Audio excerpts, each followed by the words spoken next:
ఆయన పేరు చెబితే కబ్జాదారు గుండెల్లో గుబులు పుడతాయి. నాలాలు ఆక్రమించుకున్న వారు నడువులు విరిగిపోతాయి. చెరువుల్లో ఇల్లు కట్టుకున్న వారికి చెమట పుడతాయి. ఇంతకీ ఆయనే హైడ్రా రంగనాథ్ గారు.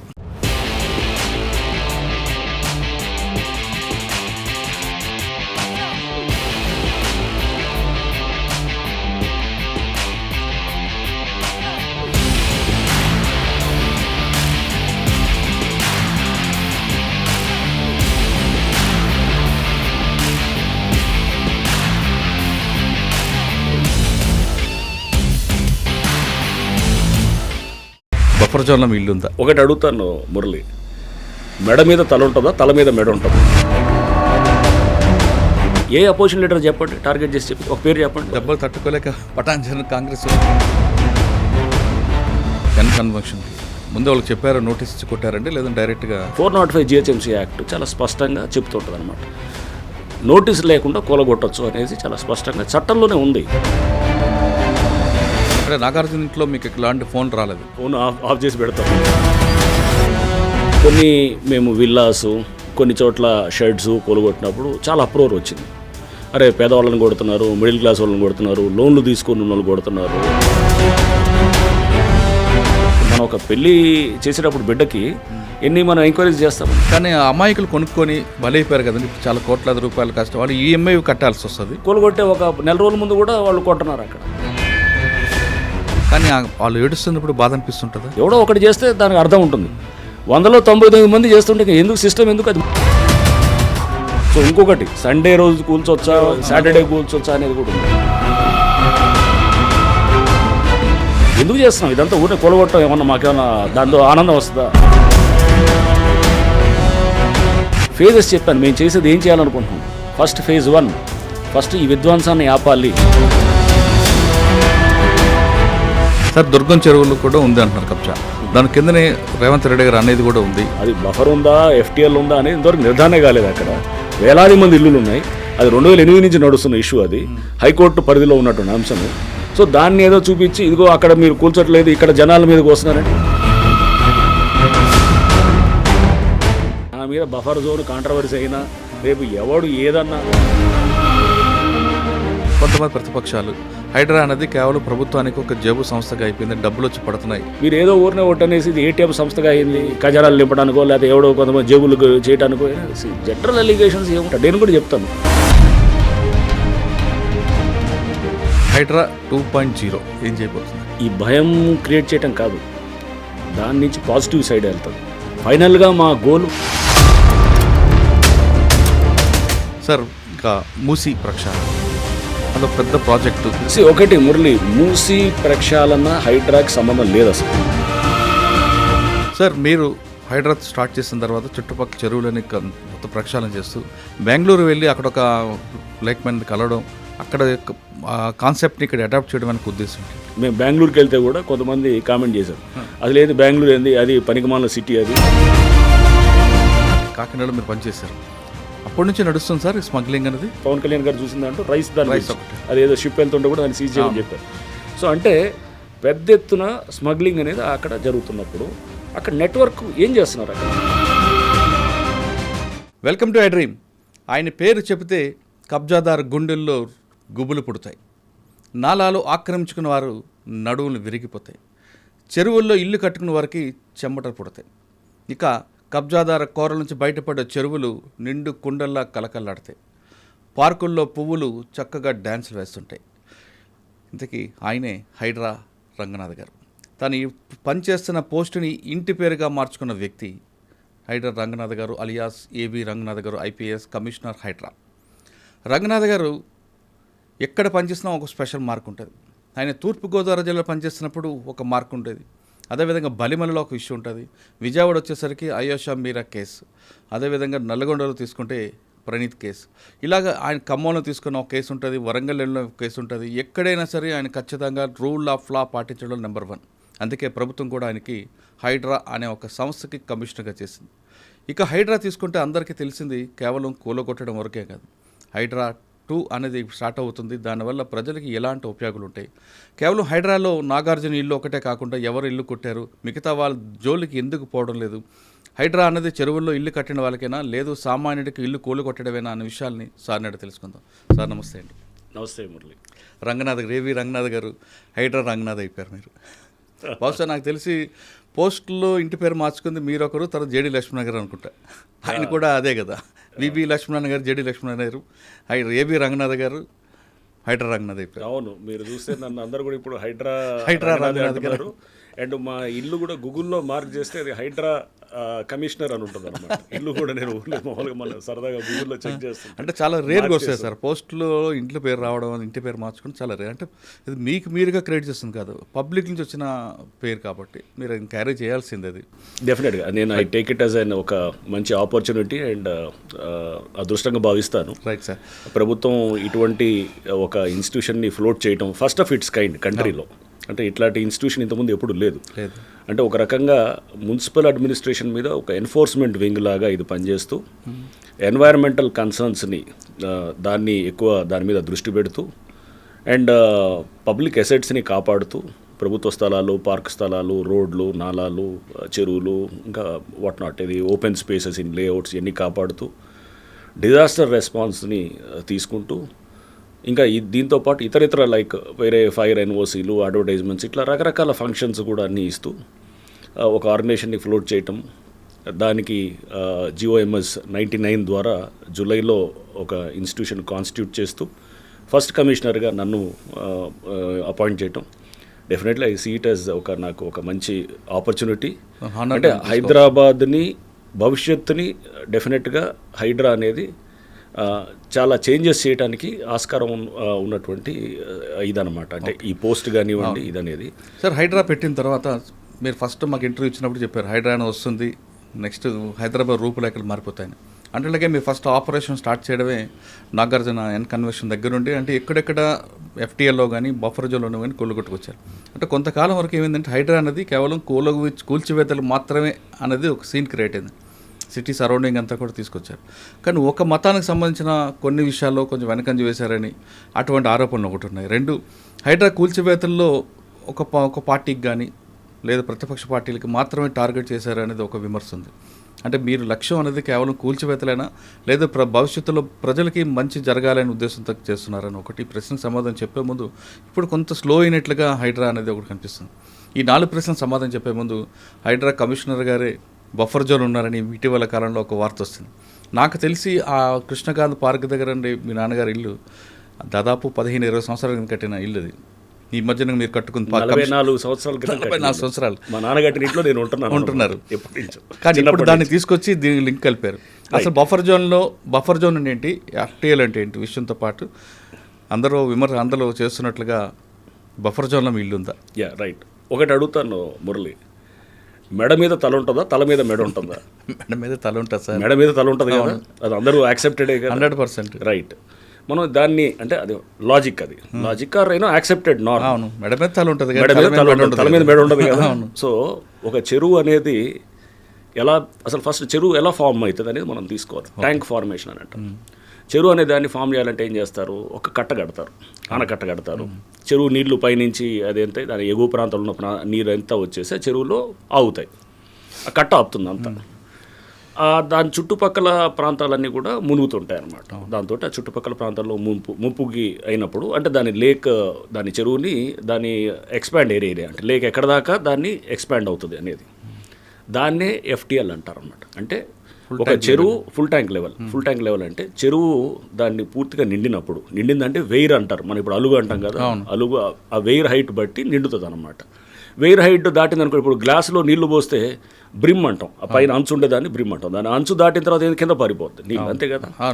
అలుగు కూడా అంతే అనమాట. అలుగు దాటిందంటే అలుగు పారుతుంది న్యాచురల్. సో అంటే అలుగు దాకా ఏదైతే నీళ్లు నిల్వ ఉంటాయో దాన్ని FTL అని అంటాం. అది ఎక్కడ ఉంటుంది, చెరువు వెనకాల అంటే చెరువు దిగువ భాగంలో ఉంటుంది అనమాట.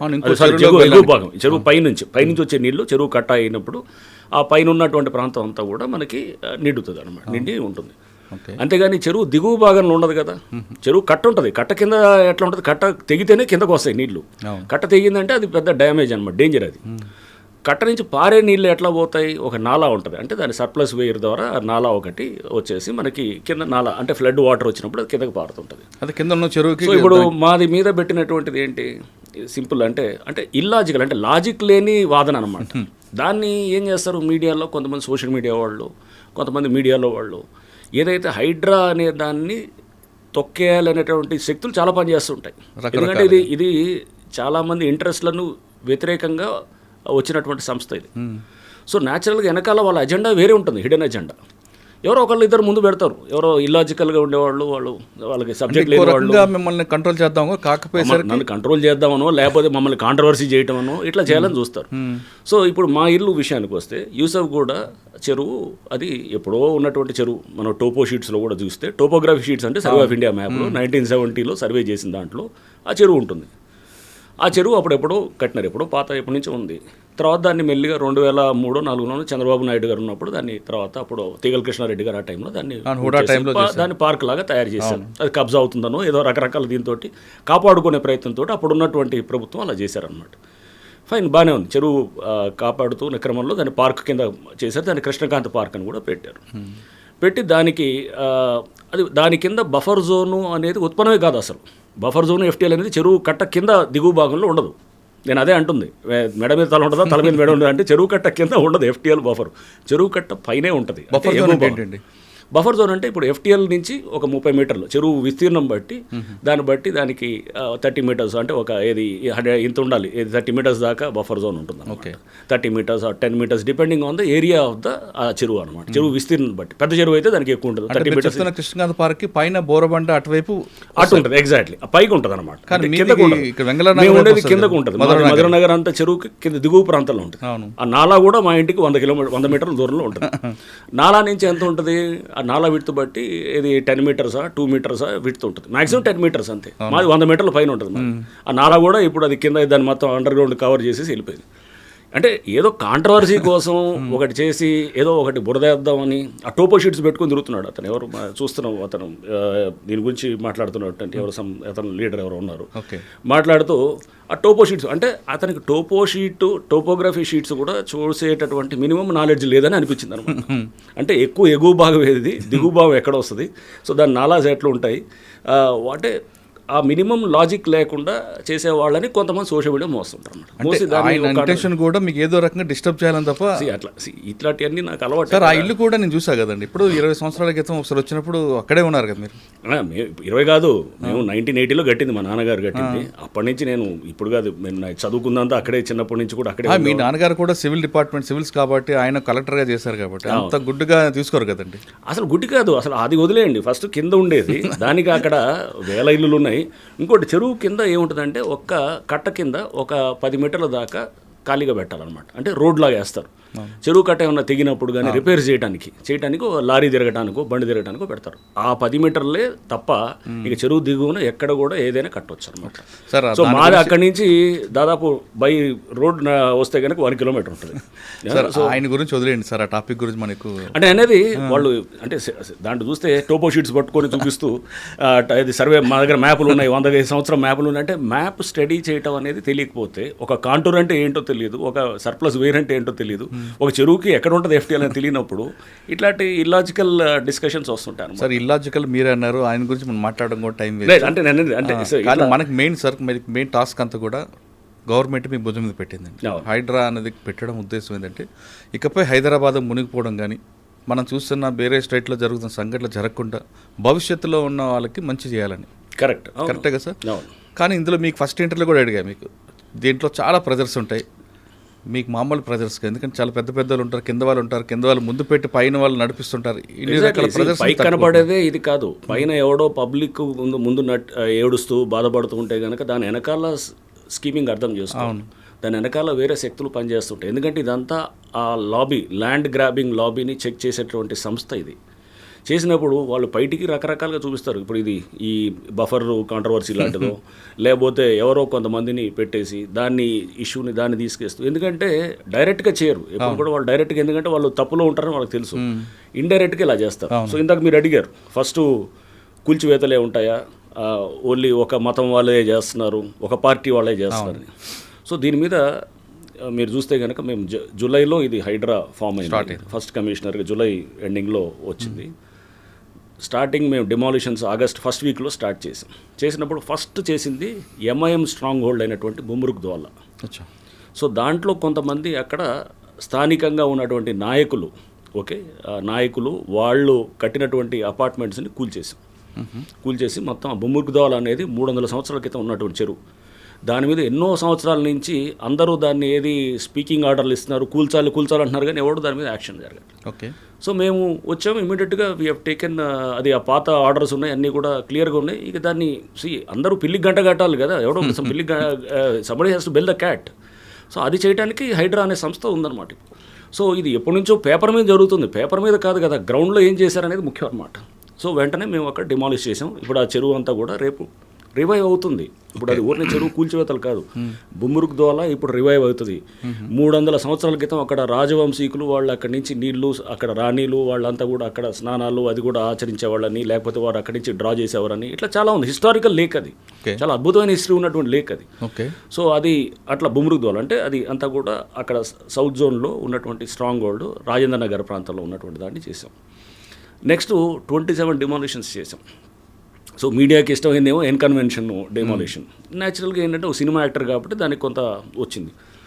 వేరే కొన్ని మేము గండిపేట దగ్గర చేసాం. గండిపేట దగ్గర చేసినప్పుడు పల్లరాజు గారు లేకపోతే ఇంకా కొంతమంది ఇతర దాంట్లో ఉన్నారు, వారి అందరికీ కూడా చేసాం. దాంట్లో చాలామంది కాంగ్రెస్ వారే ఉన్నారు. సో అంటే అక్కడ వారు ఏ పార్టీ అఫిలియేషన్ అనేదే కాదు అసలు. చూస్తే అది కూడా రిలీజ్ చేసాం మేము, డేటాని కూడా చేసి 27 డిమాలిషన్స్లో ఎక్కువ కాంగ్రెస్ వారే ఉన్నారు, అంటే రూలింగ్ పార్టీ సంబంధించిన వాళ్ళు ఎక్కువ ఉన్నారు. నష్టపోయింది. సో అంటే ఈ ప్రచారం అంతా కూడా అపోజిషన్ వాళ్ళని, ఏ అపోజిషన్ లీడర్ చెప్పండి, టార్గెట్ చేసి చెప్పింది ఒక పేరు చెప్పండి, సింపుల్ నేను అడుగుతాను. ఏ అపోజిషన్ లీడర్ ఉన్నాడు? ఆయన పటాన్చేరులో ఆయన కాంగ్రెస్ దెబ్బలు తట్టుకోలేక పటాన్చేరు కాంగ్రెస్ నా దెబ్బ కాదు, ఆయన ఎప్పుడు వచ్చారండి. నేనేం చేశాను, నేను చేసింది కాదు. అక్కడ అక్కడ అక్కడ ఒక ఎమ్మెల్యే అని అనట్లేదు, అక్కడ ప్రతి వాళ్ళు కూడా వాళ్ళు అక్కడ వాళ్ళ మీద అక్కడ పబ్లిక్ చాలా కంప్లైంట్స్ ఉన్నాయన్నమాట, ల్యాండ్ ఇష్యూస్లో కంప్లైంట్స్ ఉన్నాయి. ఓకే, పల్లవరాజు గారి విషయంలో వచ్చినప్పుడు ఆయన చాలా ఇన్ఫ్లుయెన్స్ చూపించారు, మీరు ఎక్కడ కంట్రోల్ అవ్వలేదంటారు, వాస్తవం? పల్లవరాజు గారు కానీ నాగార్జున గారి విషయంలో కానీ ఇదంతా ఇన్ఫ్లుయెన్స్ ఇవన్నీ కూడా అతీతంగా పనిచేస్తానని నన్ను కావాలని తీసుకుందండి. సో ఇన్ఫ్లుయెన్స్లు అవన్నీ కూడా న్యాచురల్గా ఉంటాయి, ఎవరు రకరకాలలో మాట్లాడతారు, బట్ ఇవన్నింటినీ కూడా మనము పరిగణలో తీసుకోకూడదు అనమాట. నాగార్జున కన్సెషన్లకు మీరు వెళ్ళినప్పుడు అదే కన్వెన్షన్కి ముందు వాళ్ళకి చెప్పారు, నోటీస్ ఇచ్చి కొట్టారండి, లేదంటే డైరెక్ట్గా? నోటీస్ ఇచ్చాం. అసలు నోటీస్ ఇవ్వాల్సిన అవసరం లేదు.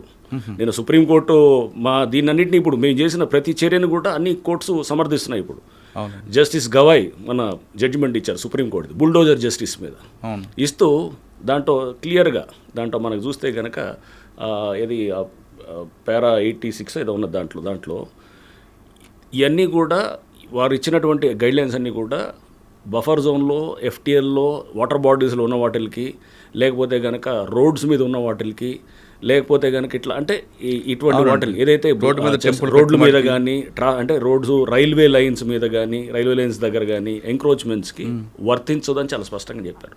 అంటే నోటీస్ లేకుండా కూడా చేయొచ్చు. ఓకే, సో క్లియర్గా సుప్రీంకోర్టు చాలా స్పష్టంగా జస్టిస్ గవాయ్ గారు మన బుల్డోజర్ జస్టిస్ దాని మీద ఇస్తూ వారు దాని మీద చాలా స్పష్టంగా మన ఇచ్చినటువంటి జడ్జిమెంట్, అది లేటెస్ట్ ల్యాండ్ మార్క్ జడ్జిమెంట్ అనమాట. సో దాంట్లో కూడా మాది ఇప్పుడు మేము దేని కింద చేస్తుంటాం, 405 GHMC యాక్ట్ అని ఉంది. 405 GHMC యాక్ట్ చాలా స్పష్టంగా చెప్తుంటుంది అనమాట, నోటీస్ లేకుండా కూలగొట్టచ్చు అనేది చాలా స్పష్టంగా చట్టంలోనే ఉంది. దాన్ని మేము ఫాలో అవుతున్నాం. 405 ఇంట్లో మీకు ఎలాంటి ఫోన్ రాలేదు? ఫోన్లో వచ్చేలే తెలీదు ఆ టైం, నాది ఫోన్ ఆఫ్ చేసి పెడతాను. సో ఎవడు చేసుకున్నా సో ఫోన్లో వచ్చేలేదు నాకు అవన్నీ కాదు. కానీ బట్ ఇవన్నీ కూడా మనం పెట్టాల్సింది ఏంటంటే, ఎటువంటి ప్రెషర్స్ ఉన్నా కానీ కూడా దానికి ఈల్డ్ కాకుండా ప్రభుత్వం నాకు ఇచ్చిందండి, ఆ ఫ్రీడమ్ ఇచ్చింది ఆపరేట్ చేయడానికి. ముఖ్యమంత్రి గారు ఆ ఫ్రీడమ్. 405 ప్రకారం వెళ్తున్నారు, కరెక్ట్? 405 GHMC యాక్ట్, రైట్ అండి. మరి 111 జీవోలో కూడా ఉన్నాయి కదండి, వాటి మీదకి వెళ్తారు. 111 జీవో మా పరిధిలోకి రాదు కదా. 111 జీవో అవుటర్ రింగ్ రోడ్ బయట ఉంది. ఓకే, సో దానికి మా పరిధి అవుటర్ రింగ్ రోడ్ దాకే ఉంది. ఓకే, 111 జీవో నా పరిధిలోకి రాదు. సో అది రేపు గవర్నమెంట్ తెస్తే ఆపరేట్ చేస్తాం డెఫినెట్గా. సో నాగార్జున కన్వెన్షన్ దగ్గర నుంచి ఒకసారి హైడ్రా అనేది బ్లాస్ట్ అయిందండి. తర్వాత మీరు అక్కడతో ఆగిపోకుండా ఇటు నిజాంపేట, బోచపల్లి, పటాన్చెరు అన్ని ప్రాంతాలు సిటీ సరౌండింగ్. రైట్, దీంట్లో కూడా మీరు చూస్తే కనుక కొన్ని మేము విల్లాసు, కొన్ని చోట్ల షెడ్స్ కూలగొట్టినప్పుడు చాలా అప్రోర్ వచ్చింది. అరే పేదవాళ్ళని కొడుతున్నారు, మిడిల్ క్లాస్ వాళ్ళని కొడుతున్నారు, లోన్లు తీసుకుని ఉన్న వాళ్ళు కొడుతున్నారు, వాళ్ళందరినీ డిమాలిష్ చేస్తున్నారు అనేది. ఒకటండి, ల్యాండ్ గ్రాబింగ్ ఏ పద్ధతిలో జరుగుతుంది మనం చూసాం. నేను ఖమ్మంలో పనిచేశాను. ఖమ్మంలో ఎలా ఉండేది, వెళ్ళి పెద్ద ఎత్తున గుడిసెలు వేస్తారు. గుడిసెలు వేసి అది పేదవాళ్ళ కోసం అని చెబుతారు. దాని వెనకాల ఎవరు అజెండా ఉంటుంది. వాళ్ళు 100 కోట్లకు ఎదిగిన వాళ్ళు మనకు తెలుసు చాలామంది. సో చాలా ప్రాంతాల్లో కూడా ఇట్లా గుడిసెలతోటి లేకపోతే వెళ్ళి కబ్జాలు చేసి 100 కోట్లు 1000 కోట్లకు ఎదిగిన వాళ్ళు చాలామందిని మనం చూసాం. ఇది కూడా ఇట్లాంటివి ఉంటాయి. ఇవన్నీ కూడా ఏం చేస్తారు, కబ్జా చేసేవాడు అతను పెట్టుకోడు, ఇమ్మీడియట్గా చేతులు మార్చి అమ్మేస్తాడు. అమ్మేసి దాన్ని కబ్జా చేసిన తర్వాత దాన్ని ఇప్పుడు మేము అమీన్పూర్లో చేసేవాడి. అమీన్పూర్లో అక్కడ కంప్లైంట్స్ ఏంటంటే ఇర్రెస్పెక్టివ్ ఆఫ్ పార్టీ, నేను ఊరినే అక్కడ లోకల్గా ఉన్నటువంటి ఎవరు కాంగ్రెసా, బీజేపీయా, లేకపోతే టీఆర్ఎస్ఆ, లేకపోతే ఇంకా ఎక్సా వైయా అనట్లేదు. అక్కడ ఇర్రెస్పెక్టివ్ ఆఫ్ పార్టీ చాలా కంప్లైంట్స్ పబ్లిక్ నుంచి వస్తున్నాయి మాకు. ఓకే. సో అంటే అక్కడ టైటర్ అప్ చేయడానికే కొంచెం కాన్సన్ట్రేషన్ కూడా అమీన్పూర్లో పెడతాం. సో అమీన్పూర్లో ఫర్ ఇన్స్టెన్స్ అక్కడ చూస్తే కనుక మేము విల్లాస్ డిమాలిష్ చేసాం. ఆ విల్లాస్ ఏమైనాయి, 2 ఏళ్ల క్రితం అక్కడ పర్మిషన్ ఇచ్చినటువంటి పంచాయత్ సెక్రటరీ అతను సస్పెండ్ అయ్యాడు. ఆ పర్మిషన్స్ క్యాన్సిల్ చేయాలని చెప్పి కూడా పెట్టారు. వాళ్ళు హైకోర్టుకి వెళ్ళి వాళ్ళు సరే దాని మీద పర్మిషన్స్ దాని మీద అక్కడ హైకోర్టులో వాట్ ఎవర్ దాని మీద నడిచిన తర్వాత రిజిస్ట్రేషన్స్ దాని మీద కూడా అప్పుడు బంద్ చేశారు. కలెక్టర్ ఆర్డర్ ఇచ్చాడు రిజిస్ట్రేషన్స్ కూడా ఆపేయాలని చెప్పేసి. ఆపేయమంటే కూడా దాని మీద కూడా వాళ్ళు కోర్టుకి వెళ్ళి రిజిస్ట్రేషన్స్ కంటిన్యూ అయ్యేటట్టు చేశారన్నమాట. సో చేసిన తర్వాత స్టేటస్ కో మెయింటైన్ చేయమన్నారు. స్టేటస్ కో కూడా ఉంది అక్కడ. బట్ వీళ్ళు అమ్ముకుంటూ కన్స్ట్రక్ట్ చేస్తూ అమ్ముతూనే పోతున్నారు అన్నమాట. అప్పుడు తర్వాత అమ్ముకుంటూ పోతూనే ఉన్నారు చేస్తూ. వీళ్ళు జరిగిన దాన్ని ఏంటి అక్కడ మీరు చూస్తే కనుక విలాస్లో అది ఎప్పుడో 2 years బ్యాక్ అంతా దాని మీద ఇంత కాంట్రవర్సీ అయ్యి అక్కడ లోకల్గా ఉన్న స్థానికంగా కొంతమంది నాయకులు అక్కడ పేర్లు వచ్చాయి. ఎవరో సమ్ మాధవ్ రెడ్డి, ఎవరో అతను చంద్రశేఖర్ అని, ఇట్లా సమ్ ఎవరో ఇంకో కోటేశ్వరరావు అని, ఇట్లా రకరకాల పేర్లు వచ్చాయి అక్కడ. పబ్లిక్ నుంచి వచ్చింది ఇదంతా. మేము పబ్లిక్ వచ్చి చెప్తున్నారు. అంటే మేము చేసింది ఏం కదా, అదంతా అక్కడ లోకల్ జరిగినటువంటి వాళ్ళు, స్థానికంగా ఉండేవాళ్ళు వాళ్ళు వచ్చి చెప్పారు.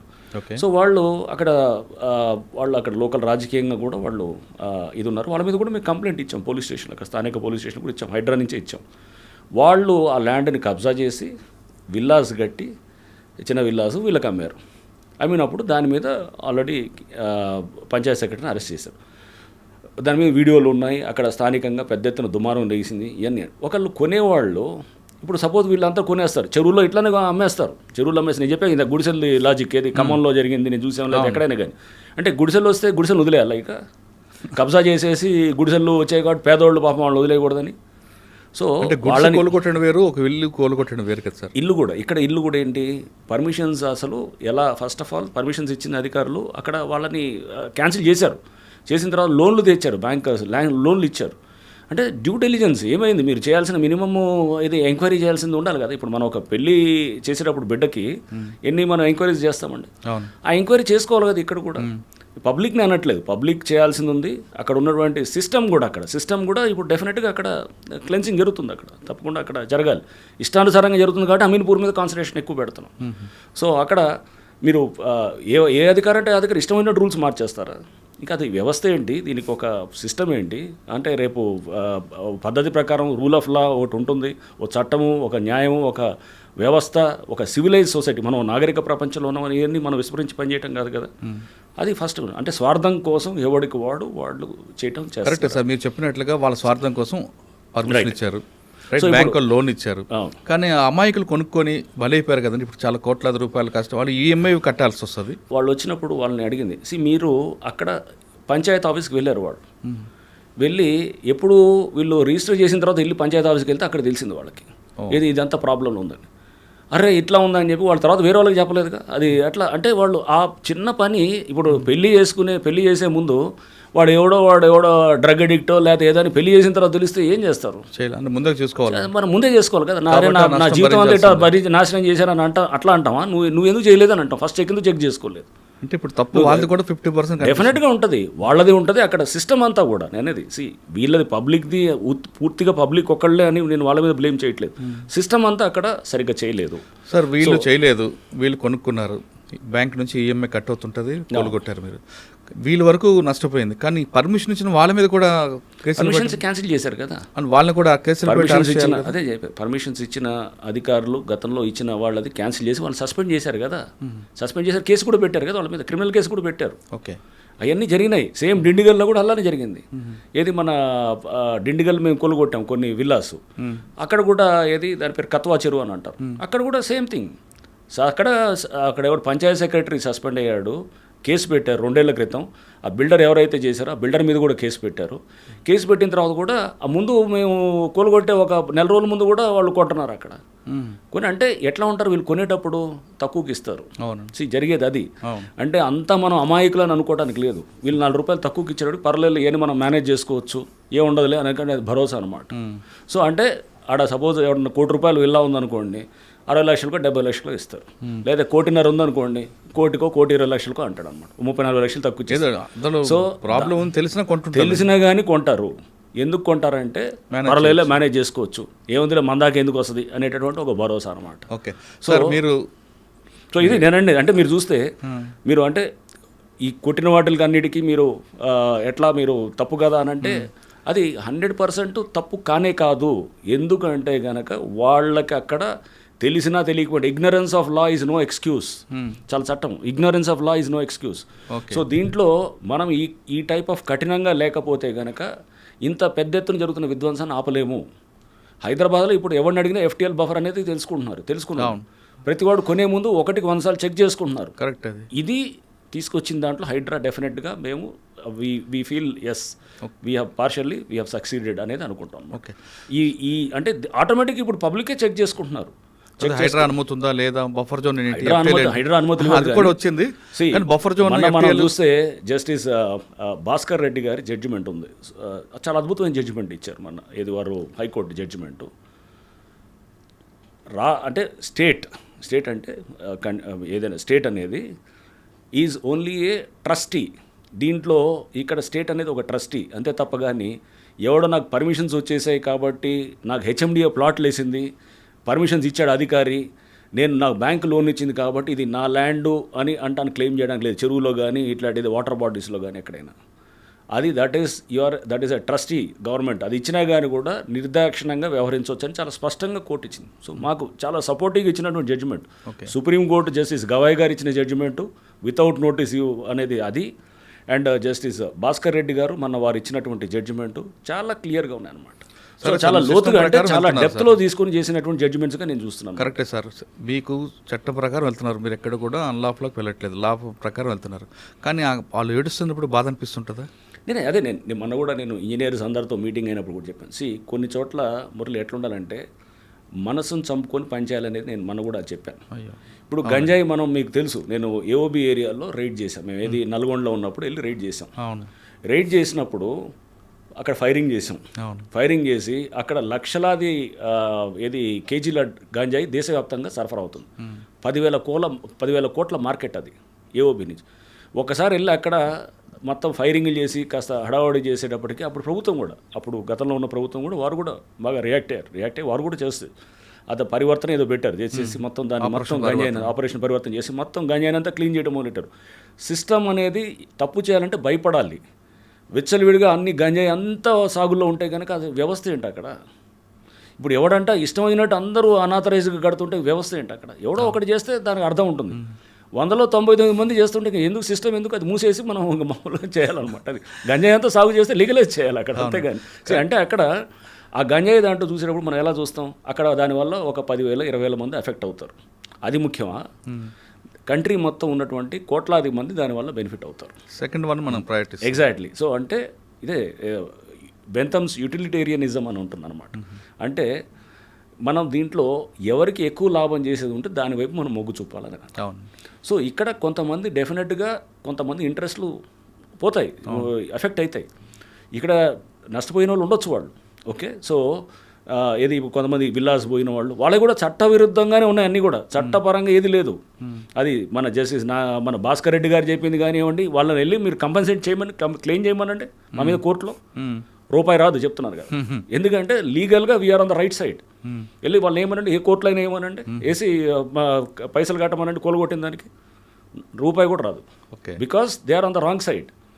చట్టపరంగా they are on the wrong side. అయినా కానీ కూడా మమ్మల్ని కూల్చకూడదు అని చెప్పంటే కనుక సేమ్ థింగ్. ఇప్పుడు సేమ్ నేను చెప్తున్నా కదా, గంజాయి దగ్గర మీరు చేస్తే కనుక అక్కడ ఎఫెక్ట్ అవుతారేమో. బట్ కంట్రీ వైడ్ అనేది మనకి డెఫినెట్గా దానివల్ల ఇంపాక్ట్ అవుతుంది. దానివల్ల అయింది. కేజీలు మీరు చూస్తే కనుక AOB నుంచి చాలా పెద్ద ఎత్తున తగ్గిపోయింది. అవును. అప్పుడు మేము చేసినటువంటి ఆ ఆపరేషన్ తర్వాత గవర్నమెంట్ అక్కడ కూడా చాలా స్పందించారు. అప్పుడు ఉన్నటువంటి జగన్మోహన్ రెడ్డి గారి ప్రభుత్వం కానివ్వండి, లేకపోతే ఇప్పుడు చంద్రబాబు నాయుడు గారి ప్రభుత్వం కూడా వారు కూడా కంటిన్యూ చేస్తున్నారు. అంటే ప్రాజెక్ట్ కూడా పెట్టారు. ఏపీ గవర్నమెంట్ అంతా కూడా పాత గవర్నమెంట్ అయినా కొత్త గవర్నమెంట్ అయినా గంజాయి అనే దాని మీద చాలా ఫోకస్గా పెట్టి చేస్తున్నారు. విచ్ ఈస్ వీ వాంట్, అదే కావాలి కదా. అక్కడి నుంచే సోర్స్ మనకి అంత వస్తుంది. సో అంటే ఈ అన్నిట్లో కూడా ఇప్పుడు ఈ కొంతమంది ఎఫెక్ట్ అయ్యారంటే కనుక దీంట్లో ఎఫెక్ట్ అయిన వాళ్ళు ఎవరంటే ఎస్ వాళ్ళు తప్పకుండా ఇప్పుడు ఎవడో ఒకటి మీద ఫస్ట్ వేటు పడుతుంది కదా. దానివల్ల అందరికీ ఇది సెన్సిటివ్ లీగల్గా 100% we are on the right side. So ఇంకొకటి సండే రోజు కూల్చొచ్చా, మండే రోజు సాటర్డే కూల్చొచ్చా అనేది కూడా ఉంది. సో అప్పుడు బహుశా హైకోర్టులో కూడా దీని మీద వచ్చింది. బట్ మీకు చెప్పాలని మళ్ళీ అది కూడా హైకోర్టు జడ్జిమెంట్ ఉంది, 3SS జడ్జిమెంట్ అని చాలా స్పష్టంగా అది సండే అయినా ఏది సాటర్డే అయినా ఎప్పుడైనా కూల్చొచ్చు 3SS judgement without notice. So అది ఉంది. వితౌట్ నోటీస్ కూడా చేయొచ్చు. Without notice 405 GHMC act. And Sunday అయినా సాటర్డే అయినా ఎప్పుడైనా చేయొచ్చు. Only public holidays 3SS judgement అనేది ఒక క్లబ్ హౌస్ని డిమాలిష్ చేస్తారు. ఏది ఏలూరు దగ్గర ఉన్న క్లబ్ హౌసెస్ చేసినప్పుడు దాంట్లో అది మొహరం రోజు ఏదో ఉంటుంది అనుకుంటా, అది పండగ రోజు ఏదో అంటే పబ్లిక్ హాలిడే. ఆ రోజు చేసినప్పుడు అది ఆ రోజు సండే కూడా వస్తుంది, సండే అనేది వస్తే 3SS జడ్జిమెంట్లో డివిజన్ బెంచ్ ఆఫ్ హైకోర్టు చాలా స్పష్టంగా చెప్తారు అనమాట. ఓకే, మీరు సండే అయినా సాటర్డే అయినా ఎప్పుడైనా కూల్చొచ్చు. ఓన్లీ పబ్లిక్ హాలిడే అది సండే రోజు పడ్డా కానీ కూడా మీరు చేయొద్దు అని చెప్తాం. అంటే పబ్లిక్ హాలిడే రోజు కూల్చొద్దు. సపోజ్ గాంధీ జయంతి అది ఉంది, లేదా ఏదో సంక్రాంతి ఉంది, లేకపోతే ఏదో దసరా ఉంది, పబ్లిక్ హాలిడే రోజు చేయొద్దు.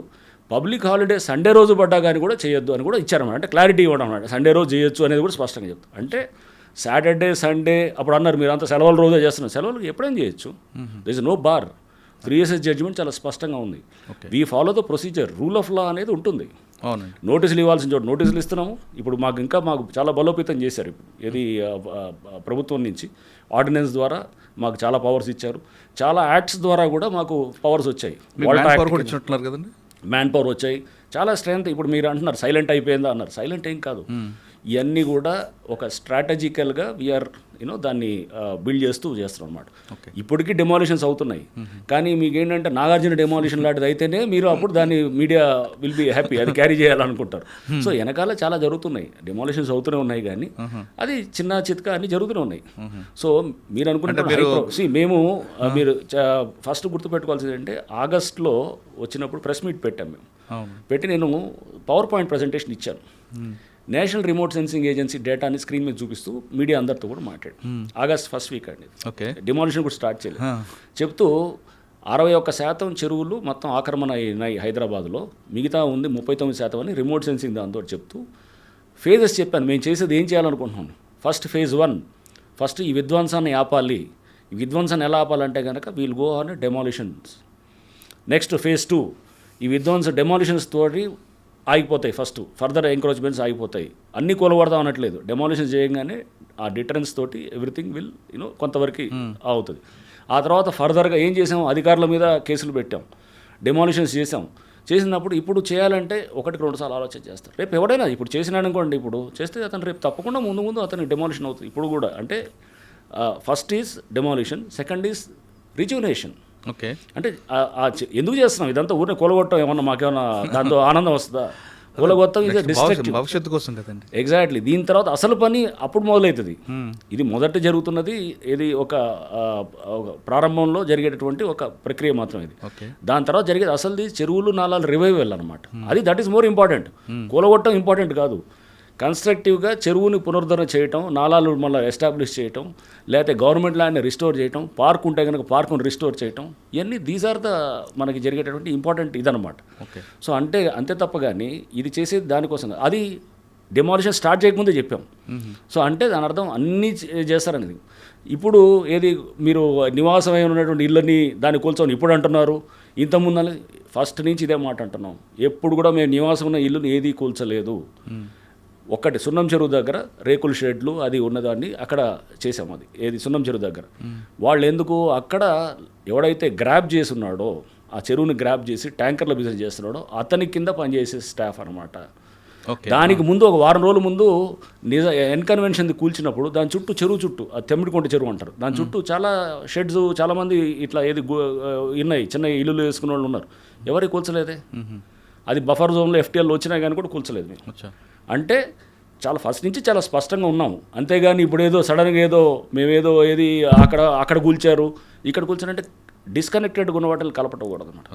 అక్కడ ఇల్లులు ఏ పరిస్థితిలో కూల్చామంటే అది ఒక ల్యాండ్ గ్రాబరు, అతను ఆ కమర్షియల్గా చేస్తున్న అతనితో చేస్తున్నాడు. అతను తప్పకుండా చేస్తాం. ఇక ముందు కూడా ఎవడైతే కనుక గ్రాబ్ చేయాలనే ఉద్దేశంతో సపోజ్ నైట్ అక్కడ ఇల్లులు కట్టారు అనుకోండి, నైట్ కడితే ఖచ్చితంగా కూలుస్తాం. అదే మీరు చేతిని కూలగొట్టిన ఇంట్లో కిచెన్ ఉంది, అదే కదండి. అది వాళ్ళు ఎవరో చిన్నమ్మాయిని పలకలు తీసుకొని ఇవ్వలేదు అని అంటున్నారు. ఒకటి రెండు ఇన్సిడెంట్స్ అక్కడ కింద జరిగేటప్పుడు దాన్ని సోషల్ మీడియాలో చూపించేసి దాని వెనకాల ఎవరు ఉంటారు, దాని ఇంట్రెస్ట్, దాన్ని వేరే ఇంట్రెస్ట్లు ఉండేవాళ్ళు ఉంటారన్నమాట. దాన్ని చాలా పెద్దగా చూపిస్తూ అదేది ఆ చిన్నపిల్లని అక్కడ వందలాది మంది డెమోలు జరిగేటప్పుడు ఒకటి రెండు చిన్న చిన్న పొరపాట్లు అయితే కనుక డెఫినెట్గా బాధపడతాం. తర్వాత మా వాళ్ళకి కోపడ్డాను, అరే పిల్లలకి వాళ్ళకి వాళ్ళు అక్కడ పలకలు తీయడం లేదా వాళ్ళు వాటర్ అడిగితే కనుక ఎందుకు చేయలేదని చెప్పి కోపడ్డాం. ఒక ఆమె కూడా ఆత్మహత్య చేసుకుంది అనుకుంటా కదా. అసలు మాకు సంబంధం లేదు, అది కూడా మాకు కలిపారు అన్ని ఖాతాల్లో. అంటే ఎవరు ఎక్కడ ఏది జరిగినా కానీ కాశ్మీర్ దాకా మొత్తం మా ఖాతాలో వస్తుంటుంది అనమాట, హైదరాబాద్లో పడుతుంటుంది ఇప్పుడు. సో అది అక్కడ ఎక్కడో సిద్దిపేట దగ్గర ఏదో చేస్తే కూడా ఏది మన ఎవరో ఇల్లు బిల్డింగ్ కడితే దాంట్లో చెరువులో దాన్ని కూల్చేశారనమాట. అవును, అక్కడ లోకల్ వాళ్ళు చేశారు, మాకు సంబంధం లేదు. అది కూడా మా దాంట్లోనే వేసారు ఖాతాలో. సో ఇప్పుడు ఆమె ఎవరో లేడీ ఎందుకు చనిపోయిందో ఏమో తెలియదు. ఆ కుక్కట్పల్లి పోలీస్ స్టేషన్ పరిధిలో అక్కడ ఎక్కడో చనిపోతే ఆమె ఎక్కడో బఫర్ జోన్ అవతల ఉందంట ఆమె ఇల్లు. మరి వాళ్ళ పిల్లలతో ఏమి గొడవ అయిందో తెలియదు కానీ అది అసలు మాకు సంబంధం లేదు, మేము ఆమె నోటీస్ ఇచ్చింది లేదు, ఏమి లేదు, దాన్ని మమ్మల్ని చేస్తారు, మా అకౌంట్లో వేస్తారు. అట్లా అన్ని అంటే దీని వెనకాల ఉన్నటువంటి మనం ఫస్ట్ గుర్తుపెట్టు, మేము we are fighting against a very very strong lobby. చాలా బలమైన నెక్సెస్ ఉన్నటువంటి బలమైన ఇది డీప్లీ ఎంట్రెన్స్డ్ ఇంట్రెస్ట్ ఉన్న లాబీ మీద ఇది హైడ్రా ఫైట్ చేస్తుంది. సో దీంట్లో చూపించిందంతా కరెక్ట్ కాదు. ఏదంటారు కదా, all that glitters is not gold, బయట కనపడేదంతా ఇది కాదు. సో దీని వెనకాల అజెండా వేరేది ఉంటుంది. ఆ అజెండాని జాగ్రత్తగా పబ్లిక్ గుర్తుపెట్టుకోవాలి. ఎందుకంటే దీన్ని మేము ఒక యుద్ధంలాగా చేస్తున్నాం, ఒక యజ్ఞంలాగా చేస్తున్నాం. రేపు భవిష్యత్తు తరాలు రేపు హైదరాబాద్ని మనం విముక్తి చేస్తున్నాం. ఈ చెరువులు, కుంటలు, కబ్జాలు, పార్కులు, గవర్నమెంట్ ల్యాండ్ నుంచి విముక్తి చేయడానికి ఒక సంస్థ పనిచేస్తుంది. ప్రభుత్వం దానికి చాలా సపోర్ట్ ఇస్తుంది. డిమాలిషన్స్ జరుగుతుంటాయి, ముందు కూడా జరుగుతాయి. ఆ జరిగే క్రమంలో డెఫినెట్గా మేము చేస్తుంటాం. బట్ డిమాలిషన్స్ ఒక్కటే మాది ముఖ్యమైనది కాదు, దిస్ ఈజ్ ఆల్సో ఇంపార్టెంట్. ఇది చెరువులు అది ముఖ్యం మాకు. చేసిన దాన్ని మేము ఇప్పుడు చెరువులు పునరుద్ధరణ నెక్స్ట్ 10-12 చెరువులు టేకప్ చేస్తున్నాం. అది కూడా త్వరలో దానికి కూడా డిపిఆర్స్ కూడా రెడీ అవుతున్నాయి. సో సీఎం గారు కూడా చాలా దాని మీద చాలా ఫోకస్గా ఉన్నారు. సో మనం ఎట్లయినా కానీ కూడా చెరువులు పునరుద్ధరణ చేసి ఆ ఏరియాలో కనుక గ్రౌండ్ వాటరు అక్కడ ఫ్లడ్ మనం హ్యాండిల్ చేయగలిగేటట్టు, అక్కడ గ్రౌండ్ వాటర్ని మనం రిప్లెనిష్ చేయగలిగేటట్టు, లేకపోతే అక్కడ చుట్టూ ఒక మంచి రిక్రియేషన్ పార్క్. పబ్లిక్ విపరీతంగా వస్తున్నారండి. మన నిజాంపేటకి వెళ్తే అక్కడ వందలాది మంది వచ్చారు. ప్రతి చెరువు దగ్గరికి వెళ్తే వందలాది మంది వచ్చి వాళ్ళు సపోర్ట్ చేస్తున్నారు. అవన్నీ మనకు కనపడదు అనమాట. ఎక్కడో ఒకళ్ళిద్దరు చేసేదాన్ని ఇంట్రెస్టెడ్గా ఉండేవాళ్ళు వాళ్ళు తీసుకొచ్చి పెట్టేది. పబ్లిక్ వందలాది మంది వేలాది మంది వచ్చి ఇదొక దీనిలాగా స్టూడెంట్స్ వస్తున్నారు, పిల్లలు వస్తున్నారు. మీరు Hydraa is working for our future. చెరువు దగ్గర కూడా ర్యాలీ చేశారు. అదే ఇప్పటికీ వస్తున్నారు చాలామంది పిల్లలు. So we are doing it not for ఏదో నాకు వచ్చే లాభం లేకపోతే ఇంకెవడికో XYZకి వచ్చే లాభం ఉండదు. వ్యవస్థకి, సమాజానికి ఒక లాభం ఉంటుంది అనమాట దీని ద్వారా. సార్ మీ సిస్టమ్ స్ట్రాంగ్ చేయడానికి మీరు చేస్తున్నారు, కానీ ఇందులో మీరు చెప్తున్నట్లుగా చాలా బిగ్ షాట్స్ ఉంటాయి. ఇదంతా కాస్త పక్కన పెడితే మీరు 69% అసలు చెరువులు లేవంటారు. 61%. మీరు టేకప్ చేసిన తర్వాత ఎన్ని మన రీఓపెన్ అయి ఉంటాయి రఫ్గా? అదే ఇప్పుడు సాధారణంగా సిటీలో ఎలాగుంటాయి సార్ చెరువులని, ఒక చెరువుకి లింక్ వస్తుంది. గొలుసుకట్టు చెరువులు ఉంటాయి. గొలుసుకట్టు చెరువు, ప్రగతినగర్ చెరువు తీసుకుంటే పైన అంబీర్ చెరువు, దాని పక్కన ఇంకొక చెరువు, అలా చెరువు. మీరు ఎన్ని చెరువులు గొలుసుకట్టు కలిపారు? ఇప్పుడు ఏం చేస్తున్నాము, ఇదంతా కూడా నాలాస్ దాన్ని కనెక్ట్ చేయటము, చెరువుని ఓపెన్ అప్ చేయటము, నాలాస్ ఇంటర్లింకింగ్ చేయటము, ఇవన్నీ కూడా ప్రాసెస్ స్టార్ట్ అయింది. మీరు నెక్స్ట్ ఒక 6 నెలలు 1 ఇయర్లో మీరు చూస్తారు ఇవన్నీ కూడా చెరువులు. ఆల్రెడీ అది డిపిఆర్స్ అంటే చెప్పాము, ఏది డీటెయిల్ ప్రాజెక్ట్ రిపోర్ట్ కూడా తయారవుతుంది. దాని మీద కూడా రేపు ఆ చెరువు దాని లింకప్ నాలాస్ని మనం రివైవ్ చేయటము, ఇవన్నీ కూడా జరుగుతుంది. అంటే ఒక లాంగ్ డ్రాన్ ప్రాసెస్ ఇది, ఇప్పటి నుంచి కాదు, 40-50 ఏళ్ళ నుంచి నడుస్తున్నటువంటి విధ్వంసం. దీన్ని ఇప్పుడు కొంత ఈ మధ్య ల్యాండ్ రేట్లు విపరీతంగా పెరగటంతో దాంతో కూడా మనకి ఇది ఇంకా ఎక్కువ అయిందన్నమాట. ఓకే సార్, సిటీ సరౌండింగ్లో ఏ చెరువు చుట్టూ ఎక్కువ కబ్జాలు అండి? ఫాక్స్ సాగరా, దుర్గం చెరువా? చాలా చెరువులు అండి. అంటే ఎక్కువ మీకు చూస్తే కనుక వెస్ట్ జోన్ అంటే బేసికల్గా మనకి ఈ చెరువుల కబ్జాలు బాగా ఎక్కువ కనబడుతుండేది. ల్యాండ్ రేట్ ఎక్కువ ఉన్నాయి, అక్కడ ఎక్కువ అధికంగా ఉంటుంది. ఆర్ వెస్ట్ జోన్ అంటే దుర్గం చెరువు ఆ ప్రాంతం అంతా అన్ని చెరువుల దగ్గర ఉన్నాయి. వెస్ట్ జోన్ అంటే మనకి శేర్లింగంపల్లి జోన్ ఉంది, లేకపోతే ఇటు కుకట్పల్లి జోన్ ఉంది, ఈవెన్ ఇటు ఉప్పల్ నల్ల చెరువు ఉంది, అది కూడా పూర్తిగా కబ్జా అయిపోయింది. అండ్ ఈ చెరువు కబ్జా అవ్వటమే కాదు, దాని లోపల మొత్తం పొల్యూటెంట్స్ అనమాట, అంతా వదిలేదంట మురికి నీరు అంతా వస్తుంటుంది, వచ్చేసి ఆ పక్కన ఉన్నటువంటి అపార్ట్మెంట్స్ ఫ్లాట్స్ అన్నిటి నుంచి దాంట్లోకి వదులుతుంటారు. సో ఆ చెరువులు రావడంతో అక్కడ అంత మనకు వాసన అండ్ దాంతోపాటు ఏది అక్కడ గ్రౌండ్ వాటర్ అంతా కూడా మొత్తం పొల్యూటెంట్ అయిపోయి, ఇప్పుడు ఢిల్లీ చూస్తున్నారు పరిస్థితి ఎట్లుందో. ఢిల్లీలో ఎయిర్ పొల్యూషన్ తోటి అక్కడ వెళ్ళే బండ్లు కూడా రానివ్వట్లేదు, సిటీలోకి ఎంటర్ కానివ్వట్లేదు, అంతా అక్కడ వర్క్ ఫ్రమ్ హోమ్ చాలా హైబ్రిడ్ మోడల్స్లో నడుస్తున్నాయి. సో అంటే అసలు స్వచ్ఛమైన గాలి అక్కడ లేదు, కొనుక్కునే పరిస్థితి వస్తుంది. అక్కడ మన ఎయిర్ క్వాలిటీ ఇండెక్స్ అనేది అక్కడ ఇట్స్ ఆల్మోస్ట్ లైక్ అది 500, 400 అండ్ 800 దాకా కూడా వెళ్ళిన సందర్భాలు ఉన్నాయి. మన దగ్గర కూడా ఎయిర్ క్వాలిటీ ఇండెక్స్ అట్లా ఉంది. రేపు వాటర్ క్వాలిటీ ఇండెక్స్ కూడా చాలా పూర్గా ఉంటుంది. సో ఇవన్నీ మనం రేపు ఇవన్నిటినీ చెక్ చేసుకుంటూ ప్లస్ కబ్జాలు ఆపుతూ, ఈ చెరువు కబ్జాల నుంచే కదండి ఇప్పుడు వచ్చేది. ఇప్పుడు అక్కడ బ్లాక్ మనీ జనరేట్ అయితే ఎక్కడ జరుగుతుంది? ఇప్పుడు ఎవరికి సంబంధం లేని దాని దగ్గర జనరేట్ అవుతుంది. సో అది ఎవడు మాట్లాడు, అక్కడ ఒక ఎకరా అక్కడ 100 కోట్లు. సో అట్లాంటిది జనరేట్ అయ్యేది కూడా అక్కడే అవుతుంది, బ్లాక్ మనీస్ కూడా. సో ఈ సంబంధం లేని భూముల దగ్గరే అందరూ ఎంటర్ అవ్వాలని చూస్తారు అన్నమాట. సార్ దుర్గం చెరువులు కూడా ఉంది అంటున్నారు కబ్జా, దాని కిందనే రేవంత్ రెడ్డి గారు అనేది కూడా ఉంది, అది కోలుగొట్ట రైట్. ఇది కూడా అసలు వారు రేవంత్ రెడ్డి గారి బ్రదర్ది, వారు ఎప్పుడో కొన్నారు అనుకుంటారు, ఇది చాలా ఏళ్ల క్రితం. అది దాని ఎఫ్టీఎల్ బఫర్ దాని మీద యాక్చువల్గా ఇంకా అది నిర్ధారణ అవ్వట్లేదు, హైకోర్టులో నడుస్తుంది.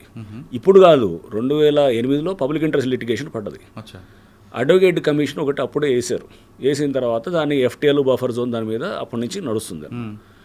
దాంట్లో భాగంగా హైకోర్టులో మ్యాటర్ వస్తుంటే అక్కడ స్థానికంగా ఉన్న రెవెన్యూ అధికారులు వాళ్ళు అందరికీ నోటీసులు ఇచ్చారు. మొత్తం ఇక్కడే కాదు 11 చెరువులు అట్లా ఉన్నాయన్నమాట. దాంట్లో వేలాది మంది నోటీసులు ఇచ్చిన దాంట్లో ఈయన ఒకరు. అది ఏం చేస్తారు ఇప్పుడు, ఆయన సంగతి ఏంది ఈయన సంగతి ఏంది అంటున్నారు అనమాట. అసలు అక్కడ ఏమీ లేని ఇష్యూలో సో వాళ్ళది రేపు అది బఫర్ ఉందా ఎఫ్టీఎల్ ఉందా అనేది ఇంతవరకు నిర్ధారణ కాలేదు. అక్కడ వేలాది మంది ఇల్లులు ఉన్నాయి, అది 2008 నుంచి నడుస్తున్న ఇష్యూ, అది హైకోర్టు పరిధిలో ఉన్నటువంటి అంశము. సో దాన్ని ఏదో చూపించి ఇదిగో అక్కడ మీరు కూల్చట్లేదు, ఇక్కడ జనాల మీదకి వస్తున్నారంటే ఇవన్నీ దాన్ని ఏం చూపించాలనుకుంటున్నారు? ఇష్యూను డైవర్ట్ చేయాలనేటటువంటి ప్రక్రియ అన్నమాట. ఇష్యూని రాంగ్ ట్రాక్లో తీసుకెళ్ళి అంటే ఏం చేద్దాం, హైడ్రాన్ ఆపేద్దామా, ఆపేసి కబ్జాలు అలో చేద్దామా, ఎవడిగాడు దోచుకోమందామా, ఎవడిగాడు మీరు చెరువులు లేదా పక్కనున్న గవర్నమెంట్ ల్యాండ్లు పార్కులు అన్నీ ఆక్రమించుకొని చేసుకోమందామా, ఏం చేద్దాం అనుకుంటున్నాం? మాకు రెండోదే బెస్ట్ అండి, మీరు ఎలా పోతే నాకు ఎందుకు అంటున్నాడు. ఎగ్జాక్ట్లీ, పబ్లిక్ అది ఆల్టర్నేట్ ఏది కావాలని చూసుకోవాలి. మీరు మన వ్యవస్థను మనం కాపాడుకుంది, ఇదంతా మన భూములండి. ఇదంతా హైకోర్టు కూడా చెప్తుంది కమ్యూనిటీ ల్యాండ్స్ అనమాట. ఇవన్నీ కమ్యూనిటీ అంటే అందరికి సంబంధించింది, సమాజం సంబంధించిన ఇవన్నీ ఆస్తులు. ఒక చెరువు అయినా కానీ, ఒక నాలా అయినా కానీ, ఒక పార్క్ అయినా కానీ, ఒక రోడ్డు అయినా కానీ, ఇవన్నీ అందరిది. దాంట్లో మీది నాది అందరిది ఉంది, అందరి స్టేక్స్ ఉన్నాయి దాంట్లో. దాన్ని ఎవడో ఒకడు కొట్టేస్తే ఎట్లా? కానీ అది వాళ్ళు ఆలోచిస్తున్నారు కానీ సాధారణంగా పబ్లిక్లు ఏమంటారు చూస్తుంటాను. అంటే మనం సోషల్ మీడియా కింగ్లు ఉంటారు, చాలా మంది పెడుతుంటారు కింద పెట్టే పేదవాళ్ళ మీద. ఇది అంటే హాఫ్ నాలెడ్జ్ తోటి మాట్లాడేవాళ్ళు చాలా మంది ఉంటారు, తెలియదు అసలు ఎటు తీసుకెళ్దాం సమాజాన్ని అనేటటువంటిది క్లారిటీ మాకు అనవసరం సార్. సమాజం ఎటుపోతే నాకెందుకు? ఎగ్జాక్ట్లీ అదే నేను అంటున్నాను, ఏవైతే నాకెందుకు, ఇట్టనే ఉందాం, ఎవడెంత ఆక్రమించుకుంటే వాడిపోలేదా ఈడిపోలేదా అంటే కానీ ఎక్కడో చోటు బిగినింగ్ చేయాలి కదా. నేను వాడు చేసుకున్నాడు కదా వాడిని ఎందుకు ఆపరు అని ఇల్లాజికల్ ఆర్గ్యుమెంట్స్ ఉంటాయి తప్ప కానీ అరే మనం let us make a beginning అంటే ఇటువంటి ఆర్గ్యుమెంట్స్ ఉన్నా మీ పని మాత్రం ఎగ్జాక్ట్లీ. నేను అసలు అవి పట్టించుకోనండి. నా మీద బఫర్ జోన్ కాంట్రవర్సీ అయినా రేపు ఎవడు ఏదన్నా అది కాంట్రవర్సీ కానీ ఇల్లాజిక్ చెప్తున్నా కదా. నేను చెప్తున్నా మెడ మీద తల ఉంటుందా, తల మీద మెడ ఉంటుందా అనే టైటిల్. అసలు అది ఏది అంటే ఏం చెప్తాం దానికి? మ్యాపులు పట్టుకొని తిరిగినంత మాత్రం మాట్లాడడం వాళ్ళ గురించి ఇగ్నోర్ చేయొచ్చు కదా. ఇగ్నోర్ చేయడం అంటే ఇప్పుడు ఏమవుతుందంటే సోషల్ మీడియా వ్యక్తిగతంగా వచ్చినప్పుడు నేను రెస్పాండ్ అవుతాను. నార్మల్గా ఉన్నదాన్ని నేను 10 సార్లు ఈ గోబెల్స్ అంటారు. గోబెల్స్ మీకు తెలుసు, మినిస్టర్ ఆఫ్ ప్రాపగాండా, ఏది హిట్లర్ ఏది నాజీ జర్మనీలో ఆయన దగ్గర మంత్రి అనమాట. సో చాలా పెద్ద ఆరేటర్ ఆయన. గోబెల్స్ ప్రచారం అని అంటారు చూసారా, అంటే ఆయన ఈ వాజ్ మినిస్టర్ ఆఫ్ ప్రాపగాండా అప్పుడు ఇట్లానే చేస్తుండేవాడు అనమాట. అంటే కావాలంటే అబద్ధాన్ని నిజంగా చూపించడం, లేదా ఇప్పుడు మన వాట్సాప్లో ఉంటాయి, వాట్సాప్ యూస్ అట్లా ఉన్నట్టు. సో గోబెల్స్ ప్రచారం అని అంటారు చూసారా, ఆ టైప్ సంథింగ్ లైక్ దాట్. అందుకు మీరు రెస్పాండ్ అవుతారు. సో అంటే ఒకసారి 4 సార్లు వచ్చిందనుకోండి, అరే చూసావా హైడ్రా కమిషనర్ ఇల్లే బఫర్ జోన్లో ఉందని. అసలు బఫర్ ఉంటుందా చెరువుకి దిగువ ప్రాంతంలో? అది సింపుల్ లాజిక్ నేను అదే చెప్తున్నా. ఆ మిస్ అయ్యి దాన్ని లాజిక్ మిస్ అయ్యి మాట్లాడితే ఏమనాలి దానికి? అవునండి. సో రంగనాథ్ గారికి బంధువులు, రంగనాథ్ గారి ఫ్రెండ్స్ అంటూ కొంతమంది బ్రోకర్లు తిరుగుతూ ఏ ప్రాబ్లం వచ్చినా మేము చూసుకుంటాం, గో హెడ్, దానికి ఇంత రేట్ అని. కరెక్ట్, అదే అందుకోసం మేము దాని మీద స్టేట్మెంట్ ఇచ్చాం. నేను ఇట్లాంటి కొంతమంది బిల్డర్స్ మాకు వస్తే మేము డెకాయ్ ఆపరేషన్ చేసి పట్టుకొని అరెస్ట్ చేసాం. సో ఎవడైనా కానీ మా బంధువు అన్నా నాకు తెలుసు అన్నా లేదా నేను మనం ఫుల్ క్లోజు మనం పని చేపించేస్తాం మనం అంతా మేమంతా ఒకటే అనేటువంటి ఎవడు చెప్పినా జస్ట్ ఆ ఇన్ఫర్మేషన్ మాకు ఇవ్వండి, మనం ట్రాప్ చేసి పట్టుకొని వాడిని జైల్లో పడేసే కార్యక్రమం చేద్దాం అనమాట. అది కూడా మీరు చేసినట్టున్నారు కదా సంగారెడ్డి అమీన్పూర్ అనుకుంటా. సంగారెడ్డి చేసాం, అట్లా కంప్లైంట్ చేసాం. సో అన్నీ ఎవడైనా కానీ అలాంటివి చేస్తే కనుక డెఫినెట్గా రేపు మామూలు ఇదే కాదు, అధికారుల దగ్గర కూడా అక్కడ కొంతమంది మీద కూడా ఇప్పుడు సీఎం గారు చెప్పారు, సీఎం గారు ఏసీబీని కూడా యాక్టివేట్ చేశారు. సో ఏసీబీ కానీ విజిలెన్స్ ఎన్ఫోర్స్మెంట్ కానీ లోకల్ పోలీస్ కానీ అండ్ హైడ్రా కూడా, సో ఇదంతా కూడా ఫుల్ యాక్టివ్గా పనిచేస్తూ ఇట్లా ఎవడన్నా వెనకాల ఏదో చేసి దీంట్లో ఎక్కడో చోట ఇదిగో మనకు బాగానే ఉంది కదా దీంట్లో ₹4 మిగులుతుంది అనుకునేవాడు ఎవడైనా ఉండేవాళ్ళు ఉంటారు. సో అట్లాంటి ఖచ్చితంగా చేద్దాం చేసి మీరు అట్లాంటి షేర్ ఇన్ఫర్మేషన్ కాన్ఫిడెన్షియల్గా వచ్చి షేర్ చేయండి. పలానా వాడు చేస్తున్నాను చిన్న ఆధారం ఒకటి కావాలన్నమాట, సింపుల్ ఆడియో కాల్. ఇప్పుడు మేము చేసాం ఒకడిని అమీన్పూర్లో, వీడియో కాల్ ఉంది, వీడియో రికార్డ్ చేశారు సీక్రెట్గా, దాంతో మనం పెట్టేసాం వీడియో కానీ ఆడియో ఉన్నా చాలన్నమాట. మనం చేసి జస్ట్ అక్కడ ఆ పరిస్థితులను కూడా స్టడీ చేస్తాం, చూసినప్పుడు అరే కరెక్టే కదా ఇది అక్కడ జరుగుతున్నది ఇదంతా అనే దాంతో చూసి చేసేస్తాం అన్నమాట. సార్ ఇంకా మూసీ ప్రక్షాళన అదొక పెద్ద ప్రాజెక్టు, దాన్ని కూడా చక్కగా చేయాలి అనేది సీఎం గారి ఇంటెన్షన్. అది మంచిదే, అది చుట్టుపక్కల కంపుతో భరించే వాళ్ళకన్నా ఒక ప్రక్షాళన చేసి ఒక నర్మదా నదిలాగా లేదా ఇంకొకలాగా చేస్తే చుట్టుపక్కల అందరికీ బాగుంటుంది. ఇందులో మీకు మీరు చుట్టుపక్కల కొట్టడం వేరు, కానీ ఇక్కడ చాలా మీకు ప్రెజర్ వస్తుంది మూసీలో. ఆ ప్రజలు ఎదుర్కొన్నారు. ఒకటి మురళి, మూసీ ప్రక్షాళన హైడ్రాకి సంబంధం లేదు అసలు. హైడ్రా అసలు is not in to that first of all. సరే దాన్ని కూడా ఏంటంటే హైడ్రా అనే దాన్ని ఒక భయంగా చూపిస్తూ దాన్ని చేస్తూ దాన్ని లింకప్ చేయాలని కొంత ప్రయత్నం జరిగింది. దాన్ని కౌంటర్ చేయడం కూడా మేము చేసాం పలు సందర్భాల్లో. హైడ్రాకి సంబంధం లేదు ఫస్ట్ ఆఫ్ ఆల్. చాలామంది హైకోర్టు కూడా వెళ్ళారు, అసలు హైడ్రా అనే సంస్థ అసలు దాన్ని తీసేసి దాన్ని కూల్చాలంటే కనుక జిహెచ్ఎంసీకి వెళ్ళి మొన్న హైకోర్టులోకి వెళ్తే కూడా హైకోర్టు చాలా స్పష్టంగా చెప్పింది హైడ్రా అనే దానికి పూర్తి చట్టబద్ధత ఉంది అండ్ హైడ్రాకి దాన్ని సపోర్ట్ చేస్తూ జడ్జిమెంట్ కూడా ఇచ్చారు. చూసాం హైకోర్టు బెంచ్ ఇచ్చినటువంటిది. సో అంటే సో దీంట్లో మూసీ దాంట్లో లేదు, right, okay. But general water బాడీస్లో మీరు చూస్తే కనుక ఇప్పుడు మనం అనుకుంటాం అరే మాటలు జనరల్ లాజిక్ ఏమొస్తుంది, ఈ చెరువులు కుంటలు ఇది అంత అవసరమా మనకి, ఇదేది రేపు మనకి ముందు కావాల్సింది ఏది ఇల్లులు కదా, ఏది ఫుడ్ షెల్టరు ఇది కావాలి కదా. మనం ఇది నిన్న మనం చూసి అక్కడ నేను కాకినాడ పోర్టు చూస్తున్నాను, అక్కడ పవన్ కళ్యాణ్ గారు వెళ్ళారు, అక్కడ వెళ్ళి ఆయన ఏదో రైస్ స్మగ్లింగ్ జరుగుతుంటుంది అక్కడ. హీ హాజ్ రైట్లీ సెడ్, ఏమంటున్నారు ఆయన చెప్పే దాంట్లో, ఇది రైస్ స్మగ్లింగ్తో ఆగదు, ఇంకా చాలా జరుగుతాయి, గంజాయి డ్రగ్స్ అన్నీ జరుగుతాయి. ఇంకా అన్ని ఒకసారి మొదలెట్టినవాడు అన్నిట్లోకి ఎంటర్ అవుతాడు.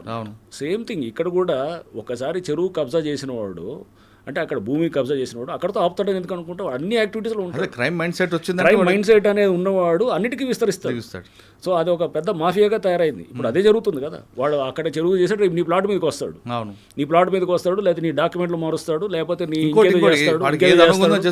ఏదైనా చేస్తాడు. సో ఇవన్నీ చేసేవాడు అంటే ఆ మైండ్ సెట్ని టార్గెట్ చేస్తున్నాను తప్ప, కానీ ఆ మైండ్ సెట్ అంటే ఇప్పుడు మనం చేయాలనుకుంది షిఫ్ట్ ఉండాలి. ఓ పారాడైమ్ హైడ్రా అనేది ఇప్పుడు ఇన్నాళ్ళు ఉన్న దానికి పద్ధతికి డిఫరెంట్గా ఇప్పుడు చేయాలనేటటువంటిది చేస్తుంది.